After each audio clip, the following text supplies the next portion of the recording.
की छात्रों की गूंज इस वक्त जो कार्यक्रम केपी ग्राउंड में हो रहा है, क्या इससे छात्रों को जो उनकी समस्याएं हैं मूलभूत, उसका निदान राहुल गांधी कर पाएंगे? ये छात्रों की गूंज अब ललकार बन चुकी है। आप देखिए, ये हुजूम ये सिस्टम से त्रस्त हो चुका है। सिस्टम उनको न्याय दिलाने में पूरी तरीके से असमर्थ है। बार बार पेपर लीक की घटनाएं हुई हैं। 150 पेपर लीक हुए हैं। 7.5 करोड़ बच्चे इससे अफेक्टेड हैं। 22 लाख बच्चे एक पेपर में लीक होता है, नीट का एग्जाम।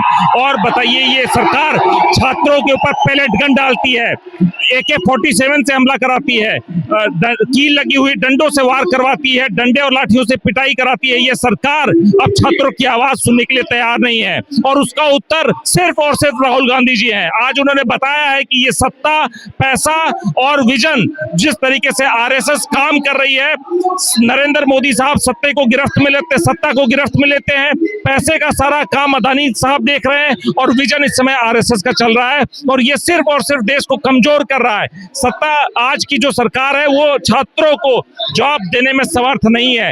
ये लोगों के समझ में आ रहा है। जिस तरीके से संस्थानों में RSS के लोग बैठाए जा रहे हैं, वो दिख रहा है कि जो यहाँ के छात्र हैं उनको अब न्याय मिलने वाला नहीं है। बहुत सारे नेता आते हैं, बहुत सारे विधायक आते हैं, सांसद आते हैं, चले जाते हैं। एक समय में आते हैं, एक समय में चले जाते हैं। क्या लगता है आने वाले चुनाव में क्या परिवर्तनें आएंगी? देखिए, इस समय देश में सिर्फ और सिर्फ एक ही व्यक्ति है जो इस सिस्टम और तानाशाही से लड़ रहा है, और वो राहुल गांधी है। आपने देखा होगा कि हर एक बार जब लोगों की बात आई, चाहे वो किसानों की बात थी, छात्रों की बात थी, हर एक वर्ग की बात होती है, तो राहुल गांधी सामने आते हैं और इस सरकार को घुटने टेकने पर मजबूर करते हैं। इसके पहले भी आपने देखा था कि किसान कानून, काले कानून किसानों के लिए जो लाए गए थे, उसको वापस कराने का भी सामर्थ्य राहुल गांधी ने दिखाया था। और अब फिर से जिस तरीके से आपने देखा होगा कि धर्मेंद्र प्रधान का इस्तीफा हुआ है, 2024 से संसद के अंदर राहुल गांधी जी छात्रों की आवाज उठा रहे हैं, और आगे आने वाले समय में आप देखेंगे कि छात्रों के लिए जो सही होता है 2029 में कांग्रेस की सरकार बनने के बाद राहुल गांधी उसको इंप्लीमेंट करके दिखाएंगे। लास्ट सवाल है, क्या छात्र जो जेन जी है या जनरेशन जेड है, क्या वो जाग चुकी है? बिल्कुल, जेन जी अब समझ चुकी है कि ये सरकार, जब इन्होंने वोट डालना शुरू किया था तब नरेंद्र मोदी साहब को वोट देते थे, लेकिन ये प्रचार के दम पर चलती हुई सरकार उनकी आकांक्षाओं को पूरा नहीं कर सकती है। जेन जी ये समझ चुका है। आज आप देखिए, ये छात्रों की गूंज नहीं है, ये उनकी ललकार है, जो दिल्ली में बैठी हुई तानाशाह सरकार को पूरी तरीके से सुनाई देगी।